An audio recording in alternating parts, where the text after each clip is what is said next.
Lacetti mashinamiz kelgan akalar. 2013-yilgi 1.6 avtomat Lacetti Gentra qilingan holatda avariya bo'lgan akalar.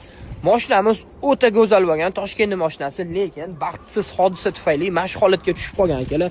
Ko'rsanglar bo'ladi, juda qattiq urilgan, даже motor korobkalariga ham ziyon yetgan. Mana bu kapotni ichki qatlami qovurg'asi bo'ladi akalar. Usilitel, shveyler, bamper, radiator, xullas mashina juda qattiq urilgan. Mana bu laboylari sinib yotibdi akalar.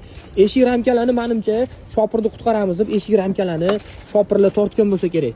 Salon holatida rullari tushib ketgan, torpedkalar sinib ketgan akalar. Mashina juda ham qattiq urilgan. Bu tomonlarini ko'rsataman, yaxshi turibdi. Mashina juda akkuratli bo'lgan ekan. Udar zo'r bo'lganini hisobiga qaranglar, mana bu yoqqa zigib berib olgan. Akalar, bu tomon ramkani ham qayirishgan.